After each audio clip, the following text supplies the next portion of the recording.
So good morning guys, no, have a nice day. Syempre, this is Kuya Barbero TV. So sa video na to guys, no, magbabalik tayo sa reaction video sa ating kaibigan, syempre Team Wildlife PH. Panoorin natin kasi napakaganda ng video na to at talagang mapapahanga kayo o mapapabilib kayo sa isang beneficiary nila o tinulungan ng Team Wildlife PH, si Angelina, no. At nakakatuwa, no, makikita nyo sa video na to na talagang deserving at makikita nyo kung gaano kabuti at kabait itong si Angeline at matulungin sa kanyang magulang. Tingnan nyo yung video, panoorin nyo. Tapos syempre, bago natin sabay-sabay na panoorin, bago natin bigyan ng maiksing reaction, supportahan po natin Team Wildlife PH. Ilalagay ko po yung kanilang link dito sa aking YouTube channel, sa ating i-upload. No, paki-suportahan nyo at panoorin nyo yung full video na nasa Team Wildlife PH para mamangha kayo o ma-amaze sa beneficiary nilang ito kasi nakakatuwa itong si Angelina. No, panoorin natin guys.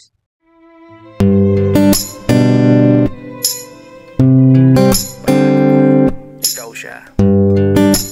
Isa kang magandang dalaga. Simple, tahimik, pero nakatira ka sa isang kubo sa bundok. Walang kuryente, walang signal, walang cellphone, wala kang mga garbong bagay. At higit sa lahat, wala kang ama at ina na dapat saan ay gumagabay. Ganun po kasi parang iniisip nila nakaw na. Nakaw nga ang tawag doon. Paano kung lumaki kang mag-isa sa iyong lola at natutong tumindig sa sariling paa? Paano kung isa kang magandang babae pero ang mga gawain mo trabahong panglalaki? Mula paghahakot, paghahanap-hakot hanggang sa Kakamada na kakamad sa koprahan. Agad ng... Ayun. Ayun. Panoorin po natin ang buo ang kanyang kwento. Malalaman natin ang kanyang mga sekreto.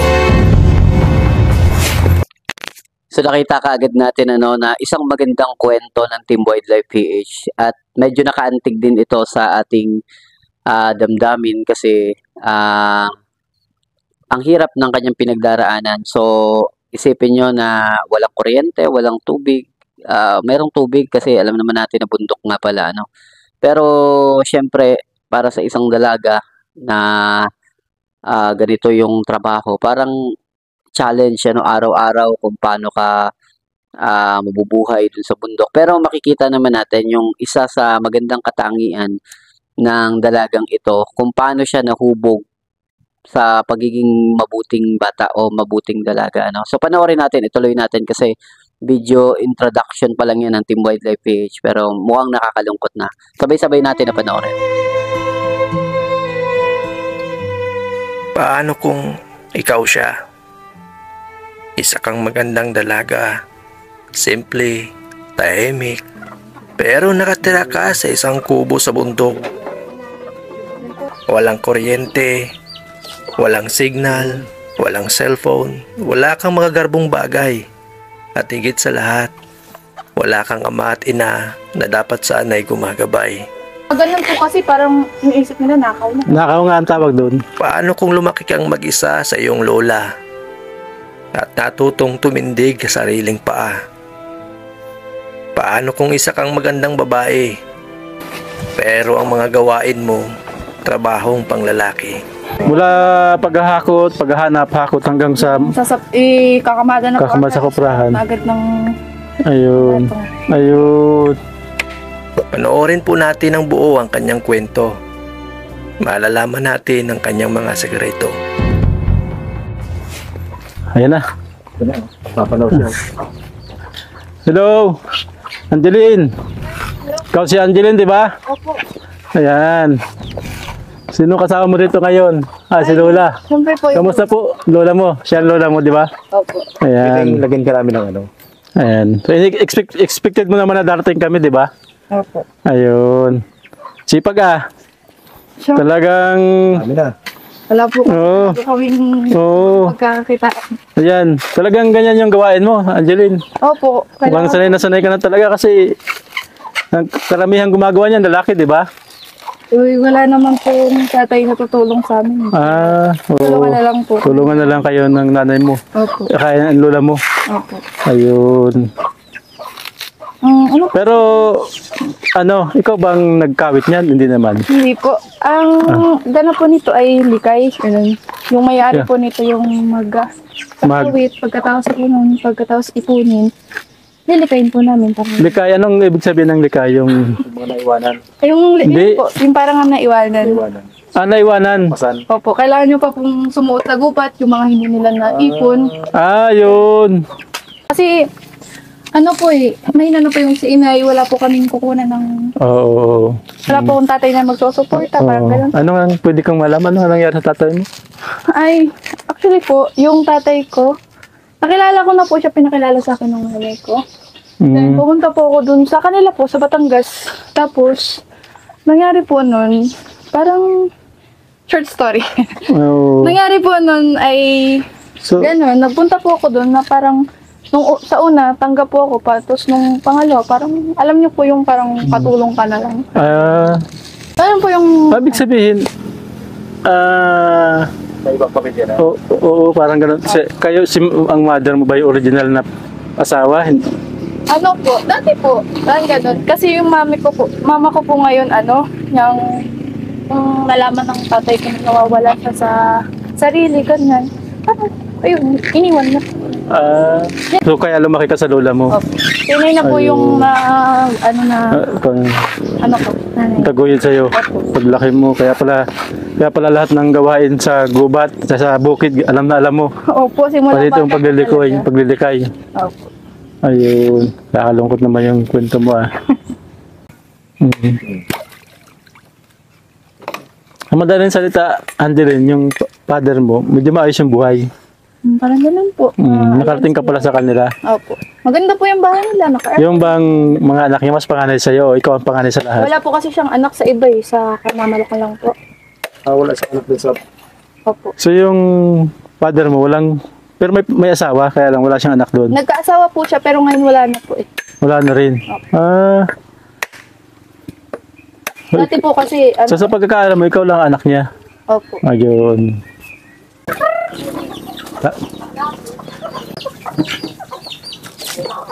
Yun. Laki pala itong alaga nyo. Opo. Wala naman silang mga pangalan. Galing sanay na sanay. Parang karatista. Ang taba. Bigat. Ganito ang araw-araw na buhay ni Angeline. Maaga pa lang, gising na siya para mag-alaga ng mga hayop, mga manok at baboy na parang naging kaibigan niya na dito sa bundok. Pagkatapos noon, pupunta naman siya sa bukid para magtiba ng saging, manguha ng papaya at iba pang bunga na pwedeng makain. Sayang po, hindi nyo naabutan yung malalaki talaga. Na papaya? Opo. Kahit simpleng pagkain lang, masaya na si Angeline. At paborito niya nga ito. Angeline, dito ka talaga lumaki sa lola mo. Ayun. Dati nga po, bata pa ako noon, papaupa kami na sa sa tubig. Yung kariton po, dati po, hindi pa uso yung kariton. Kami lang po yung meron. Papaupa po kami noon, 10 isang container. 10 isang container ng tubig. Opo, ganyan. So, nag-iigib kayo? Opo, nag-iigib po. Sa bomba po yun. Tapos dadalhin nyo yun doon sa Opo. yung tubig ba siya sabi mo, ganito? Ganun. Dami nyo ring alagang manok. Buti, hindi naman siya dinadayo ng mga sawa. Ay, nung minsan po dali kami ng sawa dito. Dito, kasi pag ngayon may manok, dinadayo ng sawa. Ay, di ba yung puro babae kami dito. Matake yung sawa namin. Minsan, yung manok namin, lumalagpak na lang. Nung naabutan ho namin, yung sungkit ho namin, ay... Yung sawa, yung sungkit nyo pinapalaglag. Opo, ay kaso hindi nyo kayang, gano'ng kalalaki? Yung manok pong na biktima nun ay talaga siguro na timbang po ng 4 na kilo. Ay, malalaki. Malalaki. Yun ang kinain nung sawa. Oo. Di malaki na yung Ay, ahas. lang po, yung sawa po, parang ganito lang po sa binti. Pero yung... Ay, pag minsan po, pag di niya kaya, pinapatay lang. Pinapatay lang. So, pag ginagano niya, di niya kaya, luluwa. Ganun, pinapatay lang. Oo. Ganun. Naminsanan nga ho ang aming inahin. Inahin. Inano ng sawa. Binilipit lang po ang bato. Ay, Oh, yun. lag lang po. So hindi naman siya kinain. Hindi po. So, Yung hindi pa siya- sisiw po. Yun. Hindi pa siya masyado malalaki. Hindi pa po masyadong malaki. Oo. Pero na parang Ay, nagnanakaw po. yung ganun. Naminsanan po kami noon. Siguro Pasko po yun. Oo. Last year. Nang dilimas po talaga yung bigas namin dito. Dito. Opo. Siguro po ang inay po ay nakinood lang po ng TV dyan sa kapitbahay po namin yan sa Puntuktin po. Paglusong po dito yung mga bigay po ng kagawad na spaghettihin, yung lahat po ng ayun. Wala na. Oo. Okay. Kasi pa lang. Pero, kumbaga, hanggang ganun lang naman. Kasi, di ba mga babae kayo? Opo. Tapos yung Ay. sara ng pinto nyo ay ganyan lang. Wala namang ganun. Kaya naman po. Siguro Wala ba, dito sa area nito walang ganun? Wala ho. Ang inay ho kasi nanghabol yun ng itak. Hinabol niya ng tatay. Ayan. Siguro takot yung Wala. takot dito na makahabulin din ako niyan. Ay. Oo. Ganyan ho. Hindi. Pagka ganun, halimbawa, ganun talaga yung takay niya eh. Hindi lang pwedeng hindi talaga kayo lalaban. Talagang, kung may pantaga kayo eh, kailangan nyo talagang lumaban. Pero ang kaganda, wala naman. Wala naman. Kasi yung bahay, wala masyadong pinto. Di, siyempre, Kaya, madali mapasok, madali siyang wala naman. Kasi si Lola, delikado yan. Baka magustuhan pa si Lola ng Ayan, mga kawad. Bali, yan, nakita natin yung buhay dito ni Angeline, dito sa probinsya. Na ganun pala yung buhay niya kasi lumaki siya sa lola niya. Kamusta yung lola mo ngayon? Hindi naman siya madalas nagkakasakit. Ano? nung nakaraan nga po, nakakasama ko dito, kinikilig po yung nanay ko eh. Bakit? Nung nagkalagnat po kasi siya, tawag po sa amin trangkaso. Oo. Ay, yun nga po, pag wala po kami maibiling gamot, ganun. Ay, Hindi, ano ginawa mo? Ano lang po, yung mga Mga herbal lang. So, ikaw lang yung nag-asikaso sa kanya. Pag minsan po ang mama ko, Ayun. salitan po kami. Salita kayo. Pumapunta dito yung mama mo. Opo, Ayun. ganun po. Kamusta naman yung pag-aaral mo? Ang pag-aaral ko naman po yung ayos naman. Okay naman. So, kumbaga, ano naman yung mga project mo, pamasahe, yung ano, Nilalakad ko na lang po. naglalakad ka lang. Opo. Gaano ba kalayo yan? Mga ilang, 2 kilometers. 2 kilometro, so ibig sabihin, mga 10 minutes. 10 minutes ka naglalakad. Mga hapon yun. Opo. Napakasipag mo, layo, ano? Kailangan naman po kasi naman po. Pero yung, safe naman yan. No? Maganda, di ba wala masyadong bahay dyan? Opo. Safe naman po. Pero okay naman po kasi pag minsan din po may mga estudyante. Ayun, so nakakasabay ka. Anong ano mo ngayon? Anong parang pinakang pangangailangan mo yun na Ngayon po, nag-iipunan mo o kaya huwag naghihintay ka na sana magkaroon ka ng budget? ngayon po kasi yung cellphone ko po kasi kailangan. Ngayon po kasi grade 11 ako, ganyan. Yung cellphone, kaya siyempre po madaming default. Oo. Hindi na po katulad ng junior na puro ano lang, sulat lang. libro lang. Takalib, Sulat. oo. Ngayon po kasi yung cellphone ko po ngayon, storage na po, kaya kailangan ko po talagang mag-ipon pa para Karoon ng mas... ano ko ng Ayun. So yun, pinag-iipunan mo. Kaya pala na plano mo ibenta yung gitara mo, parang gano'n. Actually po, sabi ko, sana madagdagan pa yun kasi gusto ko din po maging vlogger sa totoo Ayun. lang. Ganon. So, Pwede ka Oo, namin sabi ko. matulungan daw. Okay, ano? Ayan. Ito. 1, 2, 3, 4, 5. Ayan, 5,000 yan.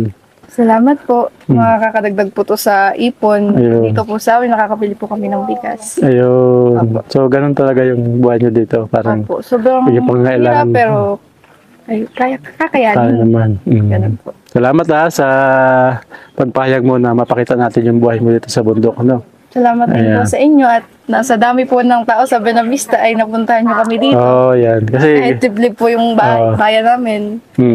ayan. So, yun. Minsan siguro makabalik kami para pakita pa namin yung ilang ginagawa mo dito sa probinsya. Opo. Ayan. Salamat sa iyo, Angelina. Opo. Salamat po sa inyo, mga kawad. So yun guys, no, napanood nyo yung video, nakakalungkot kasi yung ganitong mga kwento ng buhay kagaya ni Angeline. Tapos, syempre, hiwalay pa yung kanilang magulang. Nakakalungkot ito kasi madalas talaga ang naapektuhan ay walang iba kundi yung bata kapag naghihiwalay yung magulang. Pero makikita naman natin dito na napalaki ng lola si Angeline at naging mabuting bata. Kasi mahalatado mo naman sa boses, sa pakikipag-usap niya na napaka-respectful pagdating sa pakikipag-usap. Ang kausap niya kasi dito ay si Team Wildlife Joe. Mas kilala bilang tawag na Jobert, So, makikita naman natin dito na talagang magalang. Tapos, magaling siya makipag-usap sa Team Wildlife PH at hindi siya yung nagdi-disrespect. So, makikita natin na talagang maganda yung pagpapalaki ng kanyang lola kahit iniwan siya ng kanyang tatay. At sabi nga ni Angeline, and para siyang naging yaya o katulong ng kanyang tatay. So, mahirap yung pinagdaanan niya. Kaya siguro siya bumalik sa kanyang lola. Papasalamat din tayo sa tulong ng Team Wildlife PH na andyan palagi sila dun sa mga may hirap na mga kababayan natin na talagang nangangailangan ng tulong. Suportahan niyo po yung Team Wildlife PH, yung ganitong mga video nila, yung ganitong mga content. Panoorin po natin, tapos ilalagay ko po yung video nila ng buo para kahit papano mapanood nyo po at masuportahan syempre sila. At kung syempre kung nais nyo na tumulong din sa kanila, pwede nyo po silang i-message sa kanilang mga account, Team Wildlife PH, sa Facebook man yan o sa YouTube, makikita nyo po yan, At hindi rin biro yung ganitong paraan ng trabaho kasi unang-una dalaga, tapos nasa bukid, at hindi natin maiwasan kung may masama ba or wala. At syempre, mag-isa lang siya. Yung sinabi niya kasi na siya ay parang nangunguha lang ng mga niyog. Para bang wala silang sariling lupa. Sila Angeline sa bukid. Tapos, yung mga pinag-anihan lang ng mga nag-harvest ng mga niyog, buko, yun lang yung kinukuha niya. Ika nga parang sinasaid mo lang yung mga naiwan na mga tira-tira at pinagkakakitaan ito ni Angeline. Makikita naman natin sa kanyang boses, paraan ng pagsasalita niya, paraan ng pakikipag-usap niya kay Team Wildlife Jobert na talagang magalang yung bata, na talagang pinalaki ng maayos ng kanyang lolo, lola, na kahit wala yung kanyang pamilya. Sabi nga niya, wala yung kanyang pamilya, wala yung tatay niya, meron ng ibang pamilya, tapos nagkaroon ulit ng pamilya naman, naghiwalay na naman. So, makikita natin na hindi maganda yung katayuan sa pagpapamilya ng kanyang tatay.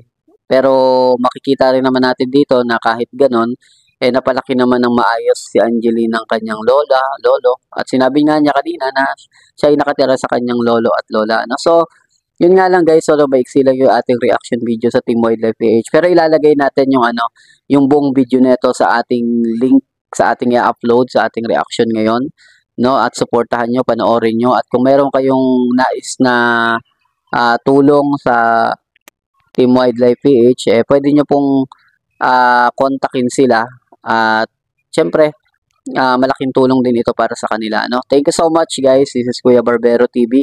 So makabalik lang tayo sa maiksing reaction, at nagpapasalamat syempre tayo bago tayo magtapos, pasalamatan muna natin ang Team Wildlife PH at ang ating mga kaibigan sa Team Kalingap, Kalingap Rob, at marami pa pong iba. Suportahan nyo po yung mga ganitong klaseng content sa kabila ng mahirap yung trabaho sa ngayon. So, yun nga guys, this is Kuya Barbero TV. Paki-like and share na rin po ng ating YouTube channel. At huwag kalimutan din na paki-like na rin ang ating mga ina-upload ng mga video. Thank you so much guys, and bye-bye.